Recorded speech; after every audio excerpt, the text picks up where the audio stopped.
Du coup, merci à tous d'être présents pour le webinaire sur les essentiels du numérique. Donc, quelques outils, astuces et informations de sécurité. On a décidé de faire ce webinaire avec Clément, donc, pour rappeler un petit peu les bases de la navigation, ce que ça inclut, etc. Donc, autant à titre perso que dans votre fonction pour votre club. Voilà, ou votre codec, peu importe.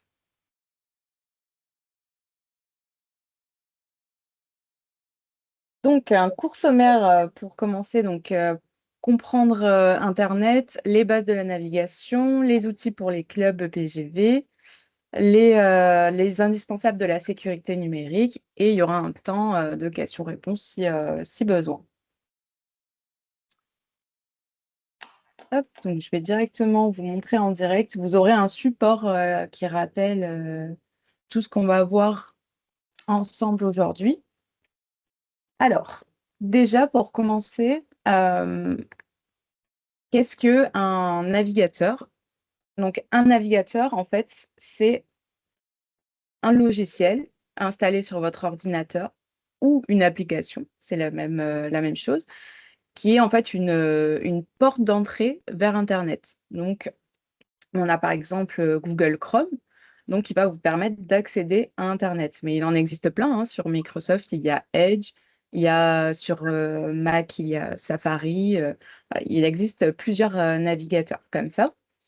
Et donc, si on ouvre le navigateur, qu'on ouvre l'application, on arrive donc sur un moteur de recherche. Donc là, en l'occurrence, c'est Google. Mais pareil, il y en a plein d'autres, hein. Il peut y avoir Bing, il peut y avoir Yahoo. Enfin voilà, il existe vraiment plein de moteurs de recherche. Donc, ça peut porter à confusion des fois parce que c'est souvent les mêmes entreprises qui ont un navigateur et un moteur de recherche. Donc là, par exemple, donc le navigateur, c'est Google Chrome, hein, la porte d'entrée vers Internet. Et mon moteur de recherche, c'est Google. Donc c'est la même entreprise. Donc un moteur de recherche, ça va me permettre de rechercher, hein, donc des informations, de répondre à mon besoin. Donc par exemple, voilà, vous cherchez une formation dans le sport, vous cherchez une recette, vous cherchez, voilà, peu importe votre besoin, vous allez taper votre recherche ici sur la barre de recherche d'un moteur comme Google. Une fois que vous avez fait votre recherche, donc par exemple, je vais mettre formation sport. Donc je cherche une formation, vous allez arriver sur des résultats. Et donc, ces résultats, c'est des sites Internet. Donc voilà, c'est vraiment pour faire la différence entre un navigateur, c'est la porte d'entrée vers Internet. Un moteur de recherche, c'est pour faire vos recherches, répondre à votre besoin. Et un site Internet, donc, c'est la réponse à ce que vous cherchez, en tout cas en partie. On peut prendre un exemple concret. Imaginez une bibliothèque. Voilà, vous cherchez un livre. Vous allez aller dans une bibliothèque. Donc, la bibliothèque, ça va être le navigateur, c'est le lieu. Vous allez demander à la bibliothécaire ou au vendeur, peu importe, le livre que vous cherchez. Donc, ça, c'est le moteur de recherche. Et elle va vous donner le livre, un des livres, en tout cas, qui peut répondre à votre besoin. Et donc, ça va être le site Internet. Voilà, c'est un peu pour donner un exemple dans le monde réel. Ensuite, un site Internet, donc, il est composé en général donc, de ce qu'on a ici, c'est-à-dire un nom de domaine ou en tout cas l'adresse principale qui va être en général la page d'accueil d'un site web. Donc, c'est le nom de domaine, c'est le nom en fait du site, .com ou .fr ou en fonction de d'où il vient. Et donc ça forme l'adresse principale d'un site Internet. On appelle aussi donc cette ligne-là, ce nom de domaine, on appelle ça aussi l'adresse URL. Et l'adresse URL, en fait, elle indique un chemin. Donc, par exemple, je vais chercher, hop, je vais me rendre sur la page pour ici Yin Yoga. Et donc, mon adresse URL ici, elle a changé. Donc, le chemin a changé. Je suis arrivée sur la page principale, donc l'adresse principale qui est donc le nom de domaine, formationepgv.com. Puis, il m'indique donc la suite du chemin, c'est-à-dire Univers Pilates, puis Yin Yoga. Donc ça, c'est vraiment pour arriver à la page Yin Yoga, et donc c'est toute l'adresse URL. On peut transphoser ça, pareil, dans le monde réel. Imaginez une adresse postale. J'habite dans un appartement. Donc, le nom de domaine, donc l'adresse principale, ça va être le nom de la rue. Voilà. Ensuite, ça va être par exemple le bâtiment pour arriver jusqu'à mon numéro d'appartement. Donc voilà, on a le nom de la rue, ça va être le nom de domaine, formationepgv.com. Le bâtiment, ça va être la deuxième page qui va amener à mon numéro d'appartement, donc ça va être le bâtiment. Et Yin Yoga, ça va être mon numéro d'appartement, donc pour trouver mon adresse. Et donc, c'est ce qu'on appelle une adresse URL, donc pour ce qui est sur Internet. Donc, Lucie nous a posé les bases. On a choisi notre navigateur Internet, notre moteur de recherche. Maintenant, je vais vous parler rapidement de petites manips et également quelques outils qui facilitent la navigation. Donc, tout d'abord, une fois qu'on est sur le navigateur, Lucie vous a montré comment accéder à un site, comment comprendre comment fonctionnent les URL. Maintenant, vous visitez généralement souvent les mêmes sites, les mails, potentiellement d'autres espaces, le site de votre association, ce genre de choses. La chose intéressante, ça va être de les ajouter en favori ou de faire en sorte que vous ayez un accès le plus rapide possible et pas que justement que vous ayez à taper l'URL à chaque fois, ce genre de choses. Donc, dans n'importe quel navigateur, là par exemple, je suis dans Microsoft Edge, j'ai également Firefox d'ouvert, Google Chrome.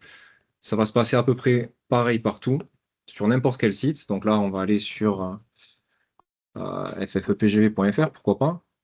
Une fois qu'on est sur un site, la barre d'URL qui va être systématiquement en haut, elle est toujours au même endroit. Là, on voit marqué https ffepgv.fr. Et au bout de cette barre d'URL, il y aura toujours une icône avec une petite étoile. Donc là, on la voit ici. Je vais ouvrir Firefox, faire de même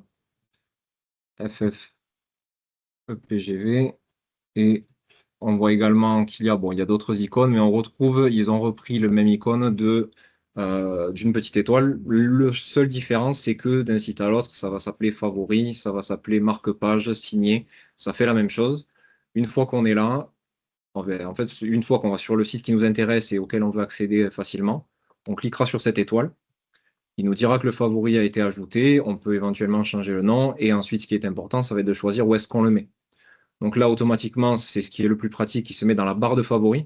On le voit ici en haut à gauche, ça nous a ajouté FFEPGV Fédération ici. Et on a toute la largeur de l'écran là pour ajouter autant de favoris qu'on souhaite.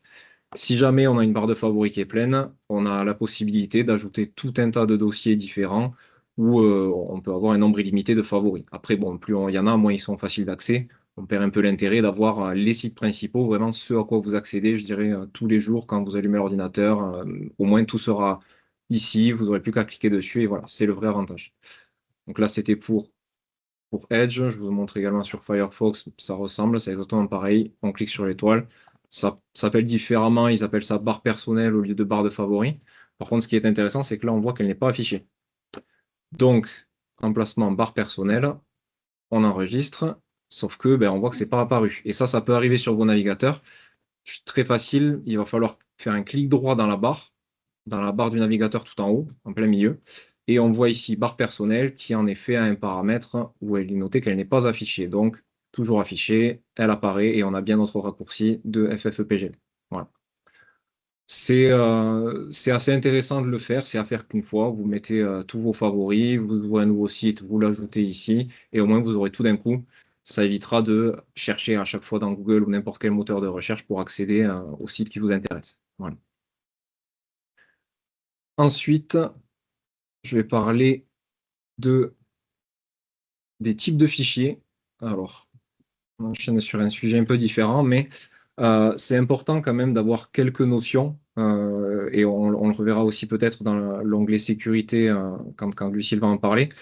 Tous les documents que vous pouvez rencontrer quand vous téléchargez des pièces jointes de mail, quand vous téléchargez un document, d'où qu'il soit, au moins vous pouvez voir ici que chaque type de document a des extensions, c'est comme ça que ça s'appelle, qui sont généralement celles qu'on rencontre le plus souvent. Alors vous voyez, document texte, on a .doc, .docx, ODT, tout ça, eh bien, il y a souvent un logiciel qui est soit installé d'office sur l'ordinateur, soit, bon, la liste est très courte, mais c'est bien de s'équiper sur son ordinateur pour être en mesure d'ouvrir les fichiers les plus courants. Ceux que vous rencontrez, fichiers texte, bon, mais ce sera avec Microsoft Word ou bien LibreOffice. LibreOffice que je vous conseille, qui est l'alternative gratuite. Ça se télécharge comme ça et c'est une copie quasi conforme de Word, Excel, PowerPoint, tous ces outils de la suite Microsoft, qui, elle, est payante avec une licence. Voilà. Pour les documents texte, ça se passe comme ça. Pour les tableurs, il en va de même, c'est Excel et son alternative gratuite LibreOffice Calc. Les présentations, ça peut arriver pour les dossiers d'AG, ce genre de choses, même pour les réunions. Là, PowerPoint ou LibreOffice Impress. Après, tout ce qui est médias, images, vidéo, audio, l'avantage, c'est que si vous êtes sur un PC Windows, très souvent, l'application d'origine fait tout à fait l'affaire. Voilà, ça s'appelle en plus tout simplement photo ou bien lecteur multimédia. Après, il y a quand même des références, notamment sur les vidéos. On a VLC qui est un logiciel comment dire, à télécharger, qui est un peu une référence, qui est gratuit et qui est vraiment très très facile d'utilisation. Voilà, si vous ne l'avez pas. Petite particularité, pardon, c'est sur les fichiers d'archives qui sont parfois un peu moins connus que le reste et qui peuvent être très utiles en plus parce que ça s'appelle archive ou fichier compressé, ça dépend. C'est souvent .rar, .zip, .zz même parfois. Et ça permet de regrouper soit un dossier en un seul fichier. Alors ça peut être utile si on veut envoyer en pièce jointe quelque chose, qu'on a un dossier avec plein de fichiers à l'intérieur. Un dossier, par exemple, les plein de fichiers, ça peut être plein de photos différentes. Plutôt que d'envoyer 15 photos en pièce jointe, on va compresser en faisant une archive, et ça je vais vous montrer juste après, et ça nous fera un seul fichier qu'on pourra ensuite envoyer par mail. Et si jamais vous rencontrez ce type de fichier, bon, c'est très simple. Après, il faudra juste faire depuis Windows, hein, il n'y a pas forcément besoin d'un autre logiciel. Un clic droit sur le fichier et soit décompresser, soit désarchiver, ça dépend des systèmes d'exploitation, mais ça nous permettra d'accéder à nos fichiers comme ça. Et ça a aussi l'autre intérêt, c'est au niveau de la taille du fichier. À nouveau, pour les envois de pièces jointes, par exemple, si le fichier est trop gros, archiver, ça peut nous permettre de réduire un peu la taille du fichier et potentiellement d'éviter la limite de taille de fichier dans les mails. Voilà. Donc rapidement, je finis juste la liste avant de vous montrer les archives. Vous pouvez aussi rencontrer des programmes. Ça arrive quand on veut installer un logiciel notamment. Alors ce sera du .exe sur Windows, .app ce sera sur Mac, si jamais vous êtes sur un système d'exploitation Mac. Euh, Là, je prends un peu de l'avance, mais niveau volet sécurité, c'est à faire attention en fait. Si vous recevez un mail avec un .exe en pièce jointe, par exemple, que le mail est douteux et éventuellement qu'on vous dit que c'est une image ou je sais pas quoi, il faut éviter d'ouvrir les .exe si on n'est pas au courant de la source, si on ne sait pas ce que c'est, parce que c'est un programme. Et programme dit quelque chose qu'on ouvre, qu'on exécute et qui nous installe un virus, globalement. Donc voilà, petite précaution ici. Et ensuite, bon, document PDF, ça je pense que tout le monde connaît, mais là rien de bien compliqué. Très souvent, ça peut s'ouvrir avec n'importe quel navigateur web, c'est souvent ce qui est fait, ou bien Adobe Acrobat. Voilà. Alors, je vous montre rapidement les archives. Pour ça, je vous montre l'explorateur de fichiers Windows, c'est ce qui est le plus courant chez tout le monde. Alors, bon, je suis sur un PC où il n'y a rien dessus, c'est peut-être pas forcément très clair, mais là, par exemple, j'ai installé Google Chrome sur l'ordinateur et j'ai ce .exe qui est là. Euh, alors, ça va pas m'aider parce que du coup, je vais pas avoir de fichier à vous montrer. Ça va être l'occasion de télécharger quelque chose. Hop là, je vais aller ici. Ouais, je vais prendre l'avance sur la suite, hein, c'est pas bien grave.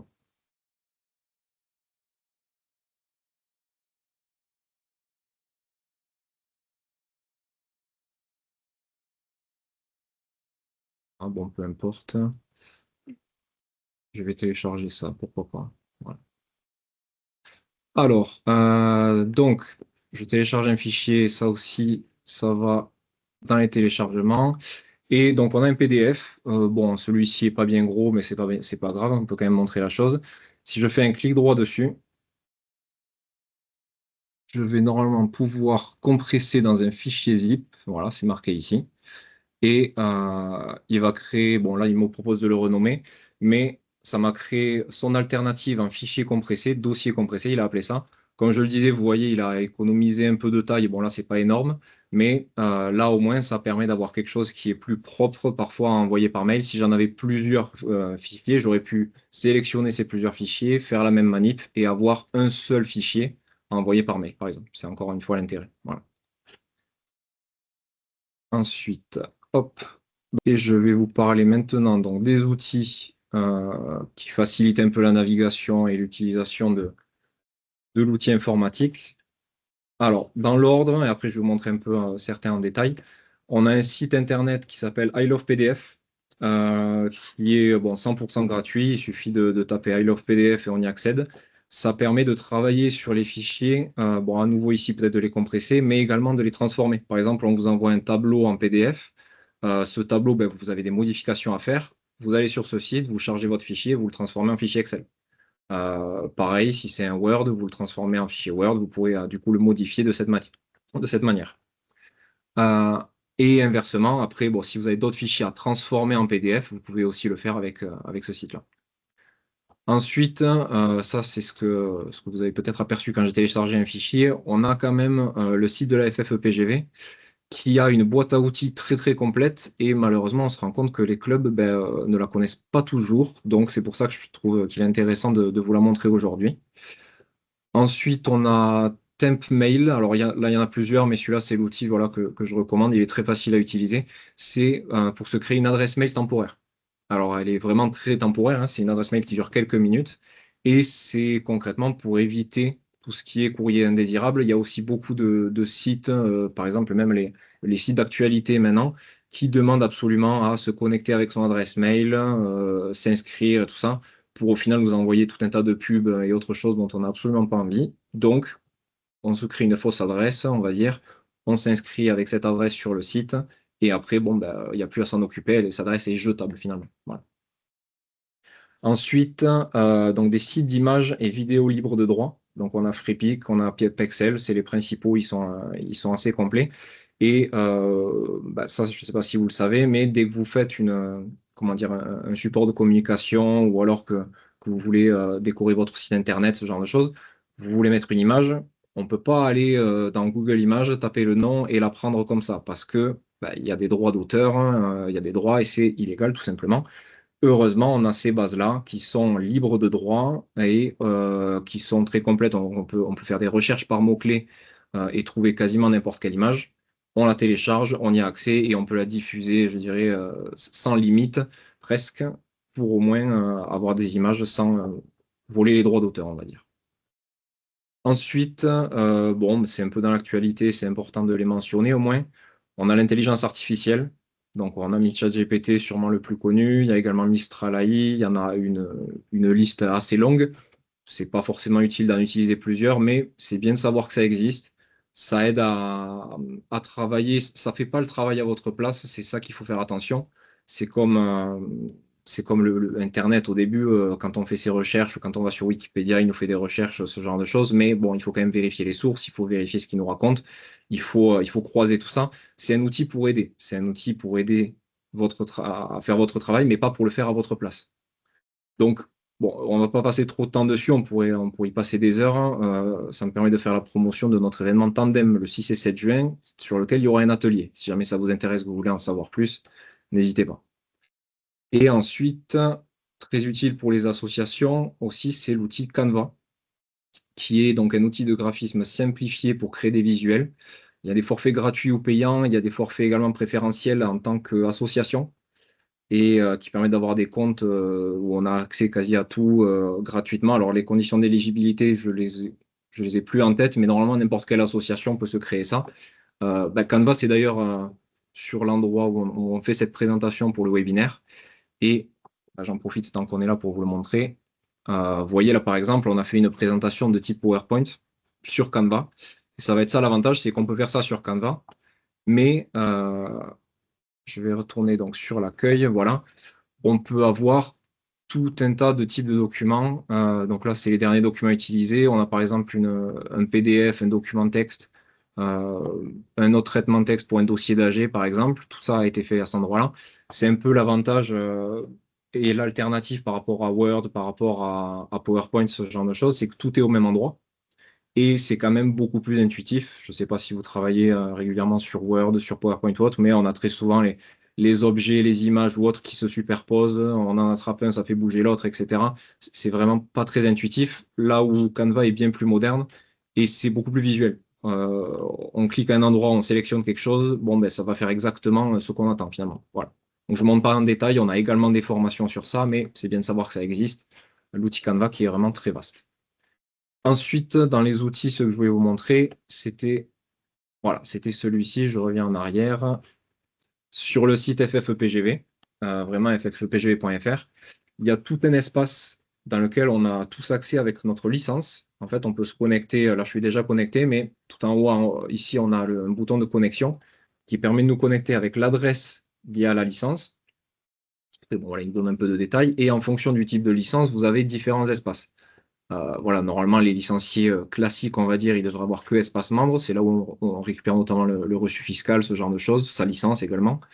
Mais dans l'espace dirigeant, auquel la plupart d'entre vous devraient avoir accès, ben, on voit déjà quand même pas mal de choses intéressantes, des raccourcis vers e-réseau notamment. La gestion documentaire de la fédération, là, il y a plein de documents intéressants, je vais vous la montrer après.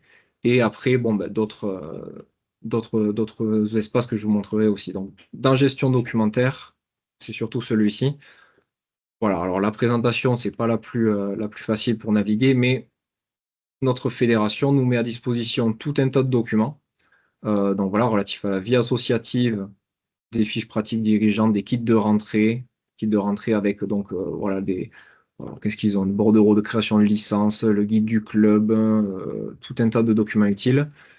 Ensuite, fiches pratiques dirigeants, des petites formations, je dirais, bon, c'est très court, hein, c'est des documents, mais voilà, demande de subvention, remplir un dossier de subvention, être présent sur les réseaux sociaux. C'est tout un tas de sources utiles. Alors, il y en a énormément, il faut prendre le temps de regarder si on cherche quelque chose. Bon, c'est pas forcément facile à trouver, mais à naviguer, à aller voir, très utile. Et après, il y a une autre partie qui est un peu différente, qui concerne plutôt la com. Ça va être donc la médiathèque un peu avec plein de prospectus et d'affiches qu'il nous propose. Alors, elle devrait être euh, ici. Voilà, boîte à outils, dans espace structure, boîte à outils. Et on a ici donc comité, club, ça peut différer en fonction de vos accès, mais voilà, dans boîte à outils club, on voit que vous avez la communication par univers. Donc voilà, zen, oxygène, énergie, danse, etc. Et par exemple, j'ai pris danse, ça nous met déjà le prospectus qui est aux couleurs de l'activité et à chaque fois donc la possibilité de télécharger et de le personnaliser, donc de mettre votre logo de club, vos informations, vous ouvrez un cours de danse, vous venez le ici, tout ce genre de choses. Ensuite, bon, ça a de moins en moins d'intérêt. Je ne sais pas si vous êtes au courant, mais notre charte graphique va changer. Donc, le logo, les couleurs. J'espère qu'elle le sera ici, elle sera disponible à cet endroit-là, mais en tout cas, on a l'espace pour la charte graphique, récupérer tous les logos, les pictogrammes, les signes. En tout cas, voilà, cette boîte à outils, c'est pour tout ce qui est la création de visuels de communication, je dirais. Mais en tout cas, tout est disponible, prêt à télécharger et à personnaliser. Voilà. Voilà. Alors, pour les outils, bon, c'est à peu près tout. Les autres sont moins particuliers. Toutes comment dire, les sites d'images et vidéos libres, ça, bon, ça, vous avez juste à taper en mots-clés ce que vous cherchez. Temp mail, c'est pareil, vous accédez dessus, ça vous donne déjà accès à votre boîte mail et il n'y a plus qu'ensuite la saisir là où vous voulez vous inscrire. Mais globalement, c'est tout pour moi pour les outils. Et je vais donc laisser la parole à Lucille pour la suite et la sécurité. Donc, première chose à regarder pour s'assurer qu'un site est fiable, c'est l'adresse, donc URL dont je vous parlais tout à l'heure, et de vérifier qu'il y a bien le S, donc HTTPS, et donc ça signifie que le site est sécurisé. Très souvent, il y a un petit cadenas qui apparaît dans la barre du haut, en tout cas sur la plupart des moteurs de recherche. Moi, je suis sur Google et donc j'ai le petit symbole sur la gauche de mon adresse. Et en cliquant dessus, j'ai bien le petit cadenas qui me dit la connexion est sécurisée. Donc le site est bien sécurisé. C'est déjà une première indication de fiabilité d'un site web. Ensuite, si vous avez des doutes, voilà, vous allez sur un site et vous n'êtes pas sûr, vous pouvez directement chercher le nom du site donc, et en mettant avis ou arnaque pour s'assurer qu'il n'y a pas voilà, des gens qui ont indiqué que ce site était une arnaque ou une fraude. Donc, par exemple, on peut mettre euh, on va mettre avis plutôt, avis, site, et là, vous mettez le nom du site en question et vous regardez donc les avis, vous regardez s'il n'y a pas des sujets qui évoquent donc une quelconque arnaque avant de faire votre navigation dessus. Donc ça peut être aussi un moyen de s'assurer qu'un site est fiable. Et le troisième point que j'aimerais évoquer, donc, c'est tout ce qui est paiement sécurisé. Donc, si, hop, je vais revenir ici. Donc, si vous achetez sur Internet, ce qui est la plupart d'entre nous, hein, le mieux est d'éviter de mettre vos données bancaires, peu importe le site en question. On évite au maximum de mettre ces données parce qu'il y a des risques de piratage et donc de vol de données, dont vos codes de carte bleue, par exemple. Donc, on évite au maximum de mettre ces codes de carte. Pour ça, il y a plusieurs outils qui existent. Donc, vous pouvez, par exemple, sur les banques, les applications bancaires proposent aujourd'hui l'option des e-cartes. Donc, c'est une carte qui est générée, donc avec des numéros aléatoires et qui vont fonctionner une seule fois. Donc, ça va vous permettre de réaliser un paiement avec des numéros qui sont différents de ceux de votre carte bleue que vous avez en cours. Donc l'option est parfois payante selon les banques, mais en général, elle est gratuite. Donc voilà, là, vous pouvez vous renseigner directement. L'autre option, c'est de passer par des paiements sécurisés, donc comme l'outil PayPal, Apple Pay, Google Pay, voilà, pour vos achats en ligne. Donc c'est hop, la plupart du temps les sites donc, qui vous permettent d'acheter des produits ou des services proposent plusieurs options de paiement, donc carte bancaire. Donc là, vous évitez donc de mettre vos cartes, vos numéros de carte. Et donc, on a payé avec Apple Pay, par exemple, ou là, on a PayPal. Donc, le mieux, c'est donc de passer par différents moyens plutôt que de mettre vos numéros de carte bleue. Voilà, donc ça, c'est le premier onglet de sécurité. Ensuite, je vais vous parler aussi des mails. Donc, on a souvent des mails ou des SMS, mais là, je vais parler des mails qui sont frauduleux. Donc, j'en ai repéré quelques-uns directement pour vous mettre un exemple. Hop, hop.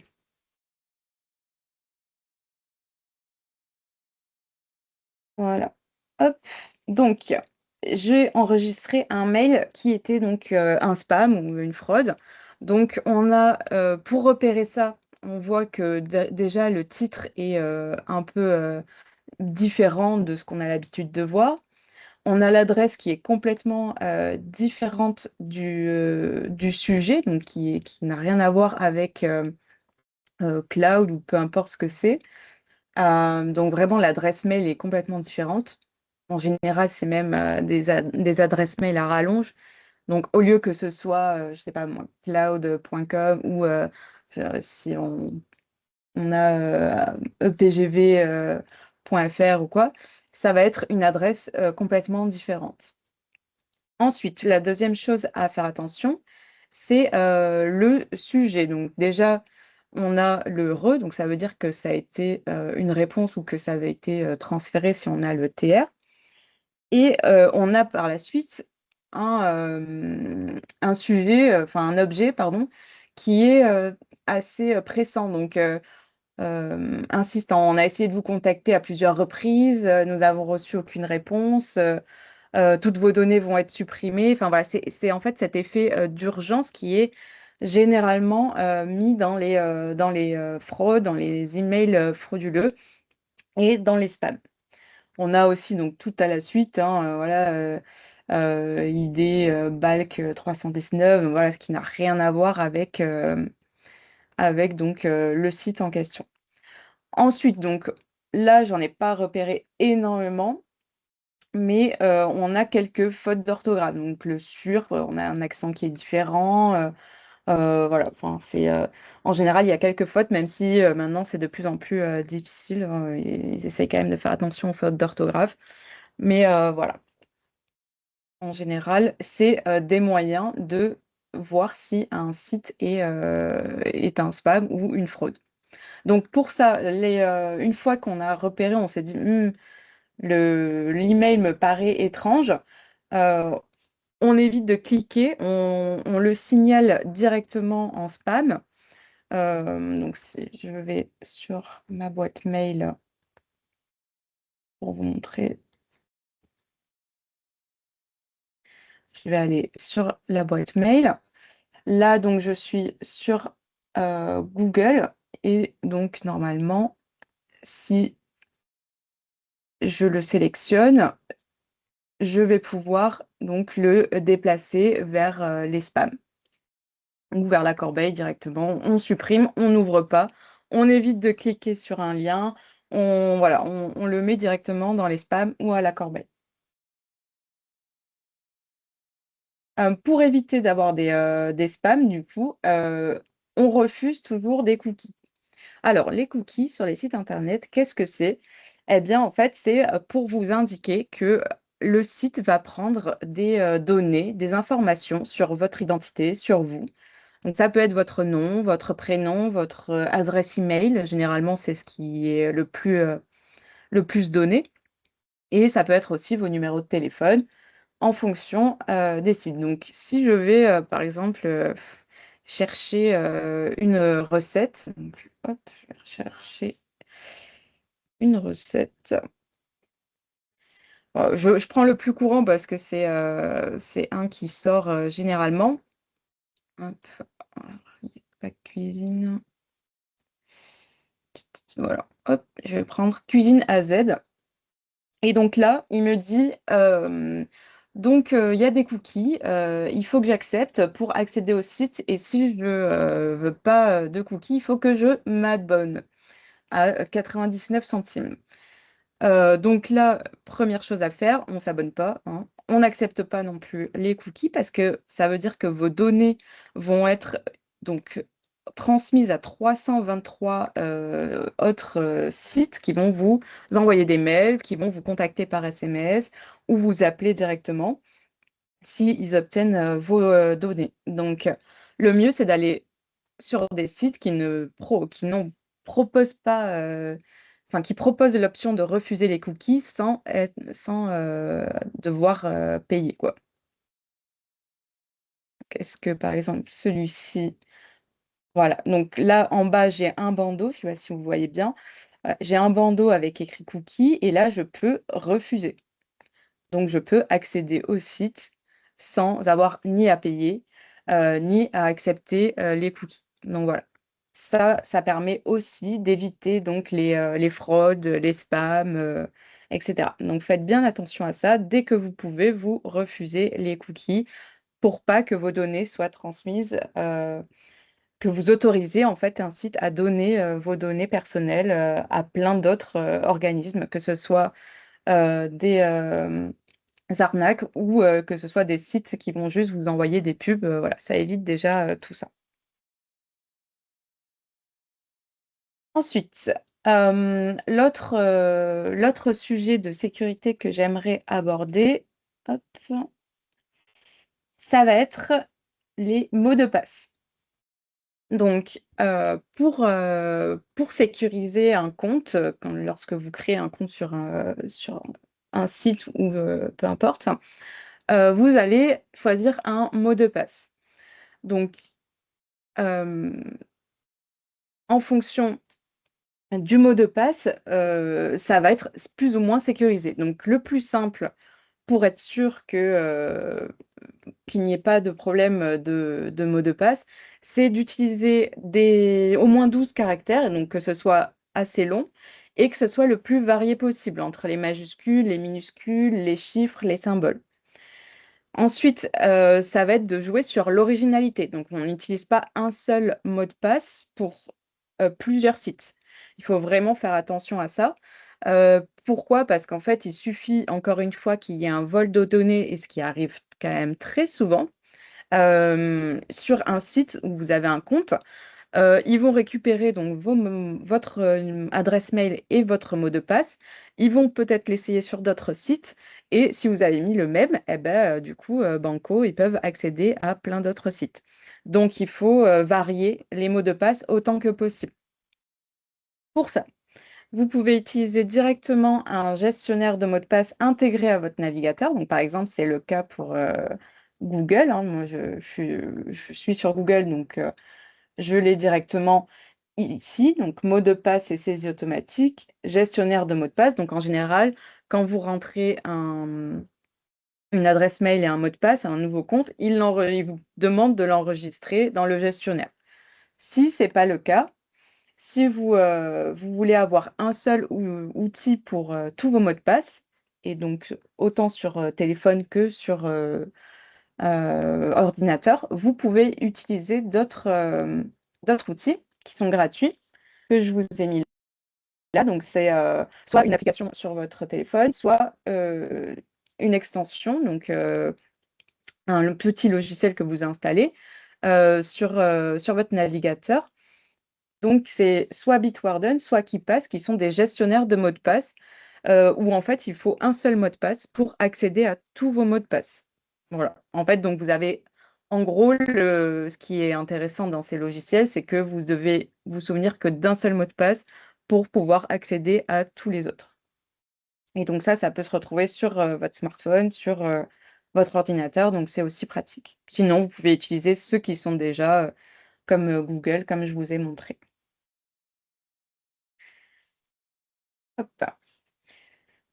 Pour tout ce qui est la sauvegarde de vos documents qui sont importants, donc je vous conseille d'avoir différents emplacements. Donc, où on les sauvegarde? Donc, on les sauvegarde donc soit sur un cloud, si vous avez un compte, donc par exemple sur Google, avec l'adresse Gmail, vous avez accès à un drive, je crois, de 10 ou 15 gigas gratuitement. Donc pour stocker vos documents, vos photos, et cetera. Vous avez Dropbox, vous avez OneDrive. Pour Apple, vous avez iCloud. Il y a une partie gratuite et puis si ça dépasse, il y a un forfait. Donc voilà. Ça permet d'avoir accès partout à vos documents importants et à les retrouver. Voilà. Si par exemple vous perdez ou vous faites voler ou votre ordinateur ne fonctionne plus, au moins vous avez tous vos documents importants sur un cloud. Ensuite, donc pour en plus d'avoir vos documents sur un cloud, le mieux c'est de varier et donc de mettre aussi ces fichiers sur un disque dur externe. Donc pour ça s'achète directement dans les magasins comme la Fnac, Darty, etc. ou en ligne. Vous pouvez commander un disque dur externe pour stocker vos données. C'est comme une clé USB, mais voilà, en plus d'espace, de stockage. Donc voilà, vraiment, ça va vous permettre de stocker toutes vos photos, vidéos, documents.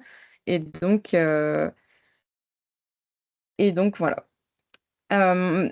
Pour compléter, donc c'est bien d'avoir aussi une copie sur votre ordinateur directement en local, donc dans vos documents, vos images, et cetera, directement sur votre ordinateur. Donc le mieux, c'est de suivre la règle du 1, 2, 3, c'est-à-dire une copie sur l'ordinateur, donc en local, 2 supports différents minimum, donc autres, donc un cloud et un disque dur, pour avoir au total 3 exemplaires de vos documents importants ou en tout cas de ce que vous voulez absolument garder et ne pas perdre.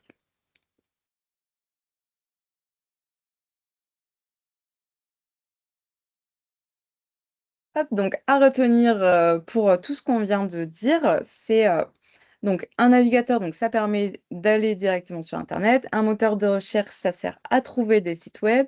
Un site web, c'est une page ou plusieurs pages qui sont accessibles via une adresse URL. On peut utiliser les favoris pour garder les sites sur lesquels on va le plus souvent. Les fichiers ont des formats différents, donc comme vous l'a présenté Clément. Il existe plein d'outils gratuits qui existent pour vous faciliter la vie et la navigation sur Internet, autant à titre perso que pour la gestion de votre structure PGV. N'hésitez pas, à chaque fois que vous allez sur un site, à vérifier s'il est bien fiable via le cadenas, le HTTPS, les avis, etc. Faites attention aux emails frauduleux et aux tentatives d'arnaque. Donc, regardez bien pour pouvoir les repérer. Refusez toujours les cookies dès que possible. Créez et conservez des mots de passe de façon sécurisée, hein, donc avec des gestionnaires intégrés à votre navigateur ou via une extension. Et pensez à la sauvegarde des documents importants.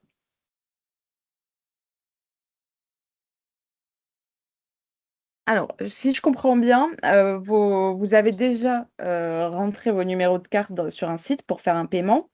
Et maintenant, à chaque fois que vous voulez faire un paiement, il vous me rentre automatiquement ou vous propose en tout cas de remplir automatiquement vos codes de carte. C'est bien ça? Oui, oui. Donc, en fait, ça fonctionne comme les gestionnaires de mots de passe. Donc, alors moi, je suis sur Google. Je ne sais pas si vous êtes sur un autre Moi, je navigateur. suis sur Apple.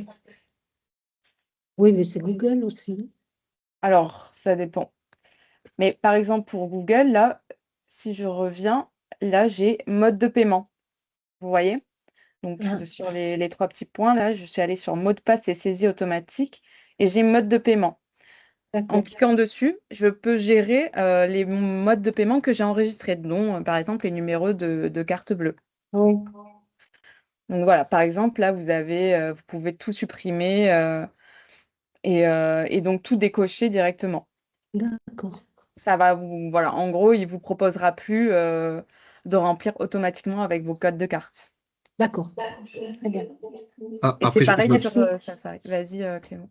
oui, je me permets de rajouter autre chose. Sur certains sites, parfois les sites marchands, hein, bon, après les plus célèbres, Amazon, ce genre de choses, il y a aussi la possibilité de les gérer depuis son espace. Sur chaque site, il y a l'espace, votre espace personnel, où vous avez vos commandes, ce genre de choses, s'il y a eu des paiements. Et très souvent, vous avez géré les modes de paiement de la même manière que Lucille l'a montré, mais propre au site. Justement, s'il y a un site en particulier qui vous proposait déjà cette carte, vous pouvez aller dans votre espace et faire oublier ce mode de paiement et les supprimer généralement à cet endroit. C'est forcément D'accord. indisponible parce que ça permet de supprimer les cartes expirées ou ce genre de choses, mais ça ne vous Ouais. empêche pas de supprimer également la carte qui est en cours. Si c'est un site en particulier, ça peut aussi marcher et ça coûte rien de faire les deux, aussi bien ce que montre Lucille que ça sur le site concerné. Ok. Merci. Oui, Françoise. Oui, alors moi j'ai installé Avast, un antivirus gratuit, et je me demande si c'est utile. Et puis très souvent, il me dit, par exemple, il m'envoie des messages du style, vous avez des personnes qui connaissent votre adresse ou je ne sais pas quoi. Et pour résoudre ça, on est obligé de payer, d'après ce que j'ai compris. Alors, je me dis, est-ce que Avast, par exemple, hein, est utile ou pas? Ou est-ce que je l'enlève? Il y en a plusieurs qui marchent comme ça. En fait, c'est le cas de, Oui. de beaucoup d'antivirus maintenant. Il y a beaucoup d'antivirus qui sont payants ou qui se disent payants dès le début, mais qui sont finalement comme une version d'essai. Sur tous les PC Windows, très généralement, il y Hmm. a, il y a McAfee qui est installé d'office, qui expire au bout de quelques temps et qui demande en effet un abonnement. Après, c'est pour ça aussi, il y en a qui sont un peu plus agressifs, je dirais, qui vous disent que vos mots de passe sont compromis, que Oui. tout un tas de choses, pour pousser justement à prendre l'abonnement. Oui, Après, c'est ça. bon, je laisserai Lucie le confirmer, mais sur Windows, normalement, il y a Windows Defender qui est une première ligne de défense, on va dire, qui peut suffire si en plus de ça, on applique toutes les précautions de vérifier si le site est fiable, de ne pas télécharger n'importe quel fichier à tout moment, de faire gaffe aussi au mail, comment dire tout ça. Hmm. Donc, le système de protection d'Office sur Windows, plus les précautions, on va dire, à avoir tout le temps, et généralement, ça suffit. Après, sans vouloir faire peur non plus, disons que n'importe quel antivirus, quoi qu'on ait, si quelqu'un veut pirater des données ou autre, ils y arriveront de toute manière, on va dire. Donc voilà, Oui, c'est pas d'accord. nécessaire en tout cas de payer pour ça. Oui, non, je Ok, suis d'accord, merci. je suis d'accord avec Clément. Honnêtement, moi, je pense que avoir un antivirus aujourd'hui, c'est pas nécessaire si on fait bien attention à tout ce qu'on fait, à ce qu'on télécharge. Voilà, faut à chaque fois être sûr qu'on télécharge pas n'importe quoi, qu'on va pas sur des sites ou des emails qui sont dangereux. Enfin voilà. Mais, euh, mais effectivement, oui, la plupart des antivirus supplémentaires, en tout cas, sont payants et vont vous forcer après à prendre l'abonnement, etc. D'accord, merci. Est-ce qu'il y a d'autres questions?